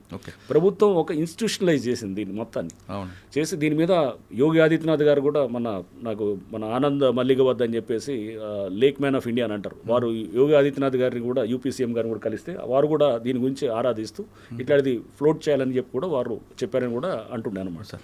హిమాచల్ సీఎం గారు కూడా ఇట్లా చాలామంది ముఖ్యమంత్రులు కూడా అసలు హైడ్రా దీన్ని ఇట్లాంటి ఇన్స్టిట్యూషన్ మనం ఎందుకు క్రియేట్ చేయకూడదని ఇప్పుడు చాలా చోట్ల జరుగుతుంది. వేరే స్టేట్స్లో త్వరలో మీరు చూస్తారు హైడ్రా లాంటి సంస్థలు చాలా వస్తాయి. ఓకే సార్, కాకినాడ టాపిక్ ఎత్తారు కాబట్టి కాకినాడలో మీరు పనిచేశారు, అప్పటి నుంచి నడుస్తుంది సార్ స్మగ్లింగ్ అనేది, ఆయిల్ స్మగ్లింగ్ అని ఒకటి అక్కడ చాలా బలమైన నెట్వర్క్ పనిచేస్తుంటుంది. పీడిఎస్ బియ్యం ఫర్ ఇన్స్టెన్స్ నేను నల్గొండలో చూశాను, నల్గొండలో చేసినప్పుడు కూడా లారీలు తరలుతుంటాయి అనమాట. నెట్వర్క్ ఇదంతా ఒక పెద్ద నెట్వర్క్ నడుస్తుంది. పీడిఎస్ బియ్యము పీడిఎస్ నుంచి మిల్స్ నుంచి కొన్ని చోట్ల సిఎంఆర్ రైస్ అని ఉంటుంది, అంటే మిల్లింగ్ చేసి ఇవ్వాల్సిన రైస్ మాయం చేస్తారు, చేసి దీన్ని కూడా బయటికి పంపిస్తారు, ఎక్స్పోర్ట్ చేపిస్తారు, లేదా మార్కెట్లో కోలుతారు, లోకల్ డొమెస్టిక్ మార్కెట్లో వెళ్తారు, లేదా కాకినాడ నుంచి బయటకు వేరే సౌదీ అరేబియా లేకపోతే ఇంకా ఏది మిడిల్ ఈస్ట్ చాలా కంట్రీస్కి వెళ్తుంటుంది. సో అంటే ఎక్కడ రైస్ కన్స్యూమింగ్ కంట్రీస్కి. So Kakinada has become a hub అనమాట ఫర్ ఇట్లాంటి వాటికి. మీరు పనిచేస్తున్నప్పటి నుంచి కూడా అంటే అప్పుడు రైస్ నాకు తెలియదు, అప్పుడు ఆయిల్ ఉండేది, ఇప్పుడు రైస్ ఇంకా పెద్ద ఎత్తున జరుగుతుంది, రైస్తో పాటు ఇంకా చాలా జరుగుతాయి. ఇప్పుడు రైస్ అనేది ఇప్పుడు నేను వెళ్ళింది పవన్ కళ్యాణ్ గారు చూసిందంటూ రైస్ దాని అదేదో షిప్ వెళ్తుంటే కూడా దాన్ని సీజ్ చేయమని చెప్పారు. సో అంటే పెద్ద ఎత్తున స్మగ్లింగ్ అనేది అక్కడ జరుగుతున్నప్పుడు అక్కడ నెట్వర్క్ ఏం చేస్తున్నారు అక్కడ అంత అందరూ పనిచేసే వాళ్ళు చేయాలి కదా అక్కడ డెఫినెట్గా అడ్రస్ చేయాలి ఇష్యూని. సో అక్కడ ఇప్పుడు సపోజ్ నేను ఒక జిల్లాలో పనిచేస్తున్నాను అనుకోండి ఎస్పీగా, అక్కడ ఒక స్మగ్లింగ్ జరుగుతుందని ఒక అలిగేషన్ వచ్చిందనుకోండి, అది చెక్ చేయకపోతే కనుక అక్కడ నేను ఆ జిల్లా ఇన్ఛార్జిగా నేను ఐఎమ్ ఫెయిల్యూర్ అని అనుకుంటాను నేను డెఫినెట్గా. అక్కడ ఫస్ట్ ఆఫ్ ఆల్ అది ఒక మాట వచ్చిందనుకోండి, కొన్ని ఆధారాలు ఇచ్చారనుకోండి, నేను ప్రోబ్ చేయాలి, దాంట్లో ప్రోబ్ చేసి వెనక్కి తవ్వుకుంటూ పోతాను, పోయి దాంట్లో మూలాల్లోకి వెళ్ళి అక్కడ ఆపాలని ట్రై చేస్తాను, చేయాలి. లేకపోతే వ్యవస్థ ఉండి ఏమంటారు, అది పోలీసు సంబంధం కాదనేది అంటుంటారండి. ఒక సివిల్ సప్లైస్ వాళ్ళు మాత్రం చూడాలి, అట్లా ఏం లేదు, అందరికీ సంబంధం అక్కడ డెఫినెట్గా. పోలీస్కి ఉంటుంది, అక్కడ లోకల్ పొలిటికల్ సెటప్ ఉండాలి, అందరికీ తెలియాలి. అంటే మీరు ఉన్నప్పటి నుంచి కూడా అంత పెద్ద నెట్వర్క్ ఉంది సార్. అప్పుడు రైస్ ఇది ఆయిల్ స్మగ్లింగ్ ఉంటుంది, ఆయిల్ ఉండేది, కానీ ఇప్పుడు రైస్ ఇంకా పెద్ద మార్కెట్ యాక్చువల్గా. రైస్ అనేది మీకు చేస్తే కనుక అది బయటికి ఎక్స్పోర్ట్ అవుతుంటుంది. చూశాను ఆయిల్ అయితే అప్పుడు ఉండేది కదండి. ఆయిల్ ఉంటుంది, ఆయిల్ ఇప్పుడు కూడా ఉండొచ్చు, పరిస్థితులు నాకు ఐడియా లేదు ఇప్పుడు ఎట్లా ఉందనేది. బట్ ఆయిల్ అప్పుడు ఉన్నది, ఆయిల్ అంటే ఆ షిప్పుల్ని తెచ్చి ఇక్కడ ఏదో చేస్తుండేవారు. బట్ దానికి అది చాలా తక్కువ మొత్తంలో జరుగుతుంది. ఇది కంట్రీ మొత్తం ఇక్కడ స్టేట్స్ తెలంగాణను మనకి ఆంధ్ర నుంచి బియ్యం ఇదంతా తీసుకెళ్ళి పెద్ద ఎత్తున అక్కడికి చేరుతారన్న. అంటే అది కన్నా ఆయన చెప్తున్నట్లుగా డ్రగ్స్ అనేది ఏదైనా రావచ్చు, చాలా ఉండొచ్చు. అక్కడతో ఎందుకు ఆపుతాడు వాడు, చేయాలని వాడు బియ్యం ఆపేసి ఆపుతాడు. ఇగో రేపు అన్న ఇగో దీంట్లో కూడా చేద్దాం మనం గంజా ఏంటంటే అక్కడ మారుస్తాడు సిస్టమ్ అంతా కంట్రోల్. వెపన్స్ రావచ్చు, డ్రగ్స్ రావచ్చు. దట్స్ వాట్ నేను అనేది. అంటే ఒకసారి తప్పు అనే దాన్ని ఏది తప్పు కాదంటే కనుక మైండ్ సెటే మన మైండ్ ఫ్రీ అయిపోయింది అనమాట. పర్లేదు అన్ని నడిపించవచ్చు అనుకుంటాం. మన చేతిలో ఉంది, ఎక్కడ ఆపాలి ఎక్కడ ఎండ్ చేయాలనేది ఉండదుగా, అది వెళ్తూనే మేనేజ్ చేసుకోవచ్చు, అన్ని మేనేజ్ చేయొచ్చు అనేటట్టు. సార్ మీరు హైదరాబాద్ స్టార్ట్ చేసిన తర్వాత చుట్టుపక్కల చెరువులని మొత్తం ప్రక్షాళన చేస్తూ బెంగళూరు వెళ్ళి అక్కడ ఒక లేక్ మ్యాన్ కలవడం, అక్కడ కాన్సెప్ట్ని ఇక్కడ అడాప్ట్ చేయడం అనే ఉద్దేశం ఏంటంటే? రైట్, ఇది కూడా చాలా. అంటే మేము బెంగళూరుకి వెళ్తే కూడా కొంతమంది కామెంట్ చేశారు, అసలు ఏంది బెంగళూరు ఏంది, అది పనికిమాల సిటీ, అది వాళ్ళ ట్రాఫిక్ జామ్లు అవుతుంటాయి, వాళ్ళ సిటీని అక్కడ నేర్చుకునేది వెళ్ళాలంటే కనుక ఏది అమెరికానో నెదర్లాండ్సో లేకపోతే ఇట్లా జపానో ఇట్లా పోవాలని చెప్పేది అన్నారు. మేము ట్రాఫిక్ స్టడీస్ అప్పుడు నేను జాయింట్ సిపి ట్రాఫిక్ ఉన్నప్పుడు, డీసీపీ ట్రాఫిక్ ఉన్నప్పుడు మేము ఫారిన్ కంట్రీస్కి వెళ్ళాము. ఫారిన్ కంట్రీస్ ఉంటే టెక్నాలజీని తీసుకుంటాం, కానీ ఇండియాలో కస్టమైజ్ చేయాలంటే కనుక ఇండియన్ సిటీ అనేది డిఫరెంట్ ఉంటుంది. ఇండియన్ ఇప్పుడు బెంగళూరులోనో ఒక ఢిల్లీలోనో ఒక ట్రాఫిక్ మేనేజ్మెంట్ సిస్టమ్ బెటర్గా ఉందంటే అది స్టడీ చేసి మన దగ్గర ఏంది యూటర్న్స్ పెట్టాం మనం. హైదరాబాద్లో యూటర్న్స్ ఉంది, ఇది ఇండియన్ సిస్టంలోనే ఉంటుంది, వేరే దగ్గర ఉండదు. సో ఇక్కడున్న వ్యవస్థ డిఫరెంట్గా ఉంటుంది, ఇక్కడ కస్టమైజ్ చేయాలన్నమాట. టెక్నాలజీ ఉంటే సరిపోదు, దాన్ని ఇక్కడ తగ్గట్టు తయారు చేయాలి. అంటే ఆ పరిస్థితులకు అనుగుణంగా. సో పరిస్థితులు ఏముంటుంది, థర్డ్ వరల్డ్ కంట్రీస్లో లైక్ ఢిల్లీ, చెన్నైయో లేకపోతే బెంగళూరు, హైదరాబాద్ అన్నింటిలో సేమ్ పరిస్థితులు ఉంటాయి. మనుషులు ఒకేలాగా ఆలోచన చేస్తారు, పరిస్థితులు ఒకటేలా ఉంటుంది, వ్యవస్థలు ఒకేలాగా పనిచేస్తాయి, అధికారులు ఒకేలా ఉంటారు, రాజకీయ వ్యవస్థ ఒకేలా ఉంటుంది. అందుకోసం అక్కడ తీసుకుని ఇక్కడ మనం ట్రై చేయడానికి చేయొచ్చు. బెంగళూరు చెరువులు అనేది ఇప్పటి నుంచి కాదనమాట. బెంగళూరు 2010-11 నుంచే దాని మీద ఫోకస్ పెట్టి అక్కడ మెయిన్గా ప్రాబ్లం ఏంటంటే వాటర్ ప్రాబ్లం. అక్కడ కావేరీ నుంచి తీసుకురావాలి వాటర్, చాలా దూరం నుంచి తీసుకొని పంప్ చేయాలి. బెంగళూరు ఏంటి, మీకు కొంచెం హిల్ ఫీచర్ అనమాట, అంటే 900 to 1000 మీటర్స్ ఎత్తులో ఉంటుంది. కింద నుంచి వాటర్ కావేరీ నుంచి చేయాలంటే పంప్ చేయాలన్నమాట. సో చాలా ఖర్చుతో కూడుకున్నది. అండ్ కావేరీలో ఎప్పుడు నీళ్ళు ఉండవు, సరిగా ఉండదు, అది తమిళనాడుతో ఇష్యూస్ ఉంటాయి. ప్లస్ వాటర్ అక్కడ ఎప్పుడు కూడా స్కేర్స్గా ఉంటుంది, తక్కువ ఉంటుంది. సో న్యాచురల్గా వాళ్ళు ఏం చేయాలి, పడ్డ వర్షాన్ని కాపాడుకోవడానికి చాలా ప్రయత్నం చేసి దాంట్లో చెరువుల్లో పునరుద్ధరణ అనేది వాళ్ళు ఎప్పుడూ మొదలెట్టారు. సో చక్కగా ఉంటాయి, మనలాగా అక్కడ లేదు, చెరువులు చాలా చక్కగా ఎప్పటి నుంచో మొదలెట్టారు కాబట్టి వాళ్ళు మనకన్నా ముందు ప్రాక్టీస్ మొదలెట్టారు. లైక్ గ్రేవాన్స్ ఉంది, Andhra was a role model country అన్నిటికీ. ఎందుకు రోల్ మోడల్, ఆంధ్ర ఫస్ట్ ఈ ప్రాబ్లం చూసింది కాబట్టి కింద మీద పడి నేర్చుకొని మనం తయారు చేసిన గ్రేవన్స్. అంతేగాని మనం నక్సల్ ఆపరేషన్స్లో వెళ్ళి నువ్వు ఏది వియత్నాం మీద అమెరికా యుద్ధం చేశారు కాబట్టి ఆ గెరిల్లా వార్ఫేర్ వాళ్ళ టెక్నిక్స్ నేర్చుకొని వద్దామని ఎవడు కాదనమాట, ఇక్కడ ఉన్న దాన్ని చూసుకోవాలన్నమాట. సో మనం అందుకోసం ఏంటంటే బిఏ రోమన్ ఇన్ రోమ్, ఇక్కడ ఉన్నప్పుడు ఇక్కడ పరిస్థితులు చూసుకోవాలి. అంతేగాని ఎక్కడదో తీసుకొని మీరు అమెరికా మోడల్ తీసుకోండి లేకపోతే ఇంగ్లాండ్ మోడల్ తీసుకోండి, మన ప్రజల మైండ్ సెట్ కూడా మనం అబ్జర్వ్ చేయాలి. ఇక్కడ ఉన్నదాన్ని ఇక్కడ సిస్టమ్ని స్టడీ చేసేటటువంటిది ఇక్కడ ఎస్టాబ్లిష్ అయింది. అది రాటు తేలినటువంటి గ్రేహౌండ్ లాంటి వ్యవస్థ ఇక్కడ ఇప్పుడు కంట్రీ అంతా అడాప్ట్ చేస్తున్నారు. సేమ్ థింగ్, ఒక ల్యాక్స్ అనేది పునరుద్ధరణ అనేది బెంగళూరులో వాళ్ళు మనకన్నా ముందు మొదలెట్టారు, 10 ఏళ్ల ముందు. బాగుంది సార్, బాగుంది అక్కడ చక్కగా చాలా బాగా చేస్తున్నారు వాళ్ళు. అంటే ప్రాబ్లమ్స్ ఉండొచ్చు, బట్ దానికి అక్కడ ట్రాఫిక్ జామ్స్కి కారణం ఈ లేక్స్ ఒకటే కాదు, ఇంకా అక్కడ చాలా ప్రాబ్లమ్స్ ఉన్నాయి. ఎక్కువ వెహికులర్ ట్రాఫిక్ ఉంది, రోడ్స్ తక్కువ ఉన్నాయి, ట్రాఫిక్ మేనేజ్మెంట్ సరిగ్గా ఉండకపోవచ్చు, లేదా రకరకాల కారణాలు ఉండొచ్చు. ఏదైనా అక్కడ కూడా గొలుసు కట్టు విధానం అక్కడ కూడా సేమ్ గొలుసు కట్టు ఉంటుంది, గొలుసు కట్టు చెరువులు ఉన్నాయి. సో అక్కడ చేస్తున్నారు, అక్కడ కూడా బాగా చేస్తున్నారు. అంటే డెఫినెట్గా మనకన్నా వాళ్ళు బెటర్గా చేస్తున్నారు.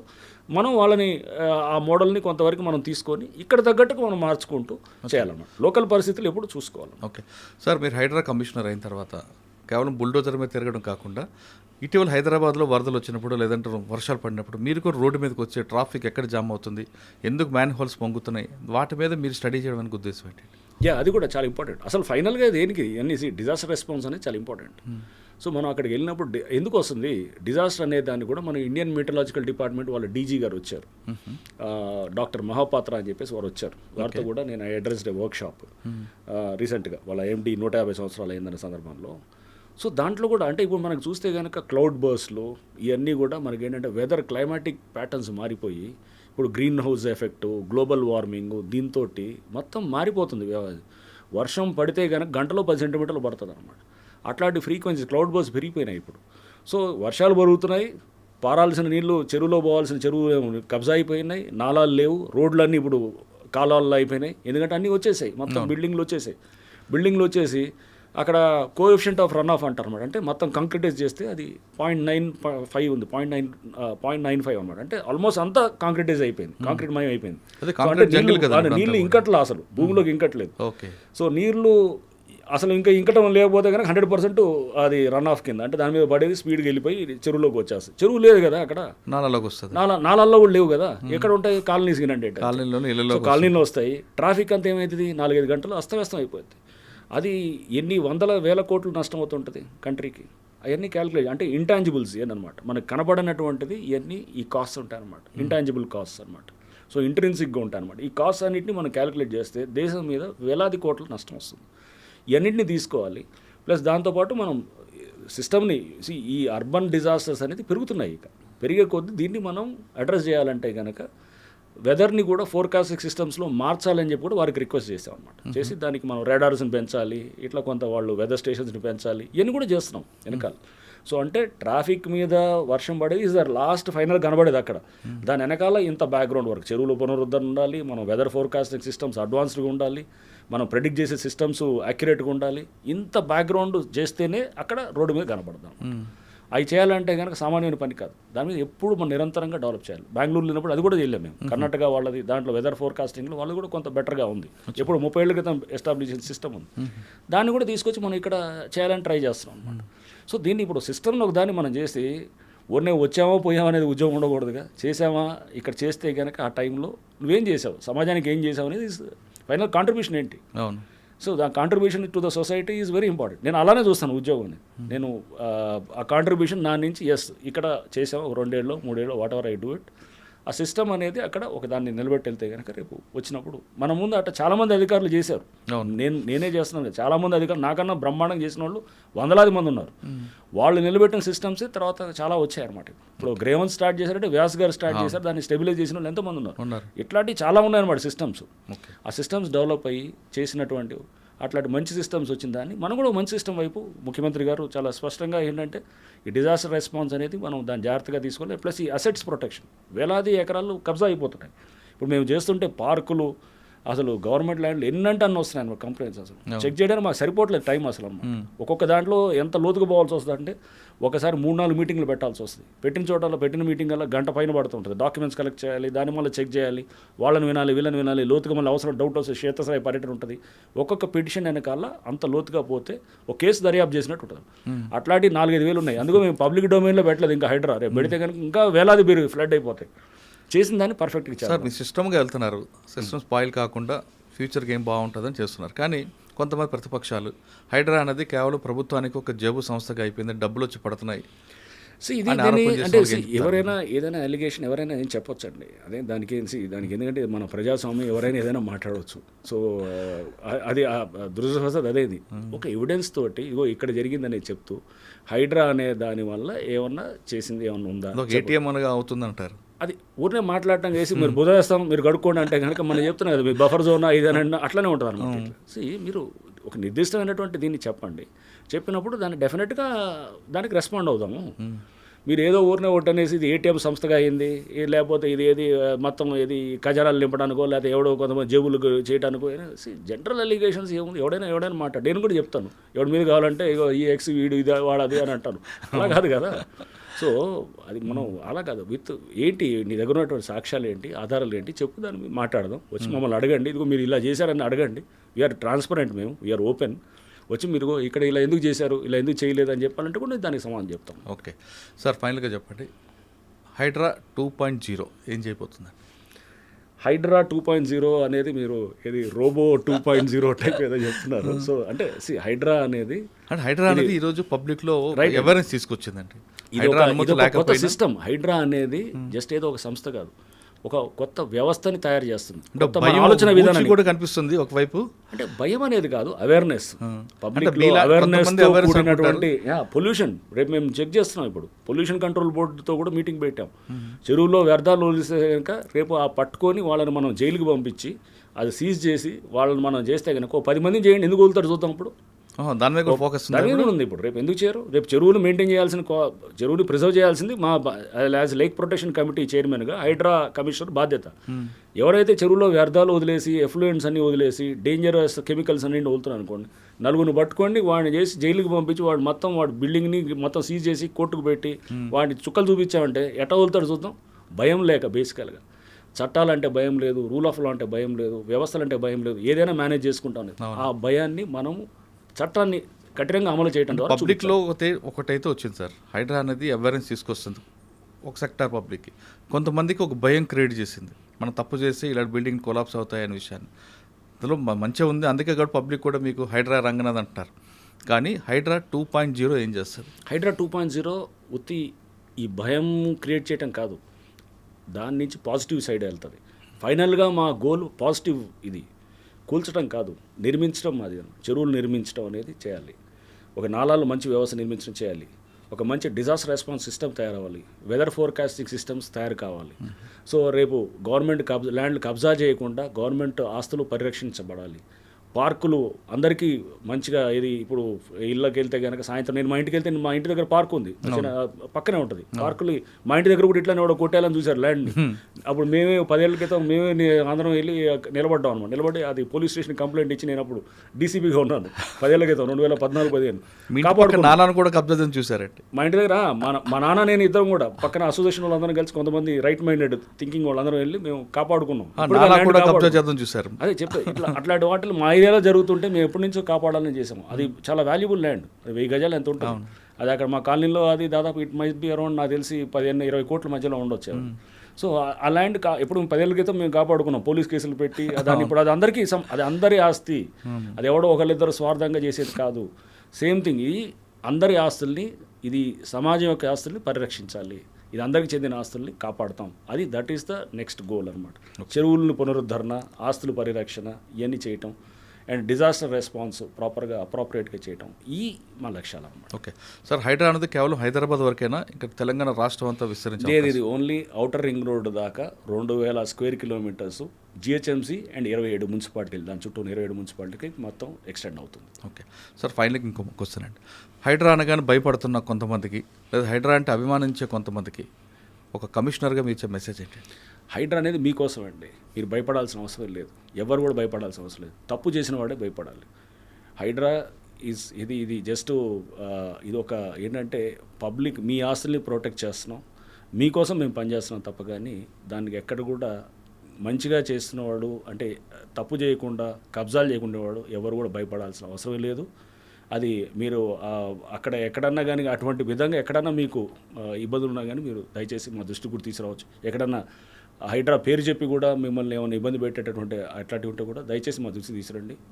అప్పుడు వాళ్ళ మీద ఖచ్చితంగా మేము సీరియస్ యాక్షన్స్ ఉంటాయి, మామూలుగా కాదు, కనపడేటటువంటి సీరియస్ యాక్షన్స్ కూడా ఉంటాయి. సార్, అపార్ట్మెంట్ పర్మిషన్కి హైడ్రా అనుమతి కావాలంటారా? అసలు హైడ్రా పర్మిషన్స్ ఇవ్వదండి. హైడ్రా పర్మిషన్స్ ఇవ్వటం మొదలెడితే కనుక ఇదొక గవర్నమెంట్ని స్ట్రీమ్లైన్ చేయాలి, కానీ గవర్నెన్స్ని ఎక్కువ సిస్టమ్స్ పర్మిషన్స్ ఇచ్చేటటువంటి పెట్టకూడదు. అది అంటే అది ఆ సిస్టమ్ వైపు వెళ్ళాలి మనం. సో అన్ని పర్మిషన్స్ ఇవ్వటం మొదలెడితేనే అది రెడ్ టైపిజం, బ్యూరోక్రటైజేషన్ ఇదంతా ఉంటుంది. మనం అది కాకూడదు, స్మూత్గా ఉండాలి, అది ఈజీగా పర్మిషన్స్ వచ్చేటట్టు ఉండాలి. అది జరిగితే అప్పుడు సిస్టమ్ బెటర్ గవర్నెన్స్ వైపు వెళ్తున్నట్టుగా నేను భావిస్తాను. సో హైడ్రా ఎక్కడ కూడా పర్మిషన్స్ ఇవ్వదు, అది చాలా స్పష్టంగా ఉంటుంది. హైడ్రా బిల్డింగ్ పర్మిషన్స్, చెరువుల దగ్గర ఉన్న ఎన్ఓసీలు ఏది అది కాదు. ఓన్లీ ఫైర్ ఎన్ఓసీస్ వరకే మేము ఇస్తాం. దాన్ని కూడా ఇప్పుడు నిన్న మాకు ఎవరు సైబరాబాద్ సిపి గారు అవినాష్ మోదీ గారు కూడా మాట్లాడారు. సో మేమంతా త్వరలో మీటింగ్ పెట్టుకుని దాన్ని ఇంకా సరళీకృతం చేస్తున్నాం. అంటే దాన్ని స్ట్రీమ్లైన్ చేస్తూ ఆన్లైన్లోనే అప్లై చేసుకుంటూ తీసుకునేటట్టు ఫైర్ ఎన్ఓసీ వరకు అనమాట. అది కూడా దాన్ని ఎక్కువ కంప్లైంట్స్ ఉండాలి, పబ్లిక్ హెరాస్మెంట్గా ఫీల్ అవ్వకూడదు, చాలా ఈజీగా ఇచ్చేటటువంటి విధంగా అడ్మినిస్ట్రేషన్ ఉండాలి. సార్ ఇందులోనే ఇంకొక పార్టీకి వస్తుంది ఏంటంటే హైడ్రా అనేది ఎందుకు చేస్తుంది, ఎవరి కోసం చేస్తుంది అనేది మీద మీ స్కూల్స్ కాలేజీలకు వెళ్ళి వాళ్ళకి ఎడ్యుకేట్ చేసే అవకాశం ఉందా? తప్పకుండా ఉందండి. నెక్స్ట్ అది అవేర్నెస్ క్యాంపెయిన్ పెంచేదానికి కూడా ఉంది. సో మాకు ఇంకా స్టాఫ్ కోసం మేము వెయిట్ చేస్తున్నాం. రేపు హైడ్రా పోలీస్ స్టేషన్ కూడా వస్తుంది, వచ్చిన తర్వాత ఇంకా ఎఫెక్టివ్గా ఉంటుంది. సో ఇదంతా ఈ ఇన్స్టిట్యూషన్ బిల్డింగే ఒక 1 year పడుతుంది. చట్టాల పరంగా స్ట్రెంథన్ అవుతున్నాం. ఇదంతా ఇప్పటికీ స్టార్ట్ అయ్యి 4-5 నెలలు అవుతుంది. ఇంకా ఒక 4-5 నెలల దాకా ఇదంతా ఇన్స్టిట్యూషన్ బిల్డింగ్ జరుగుతూ ఉంటుంది.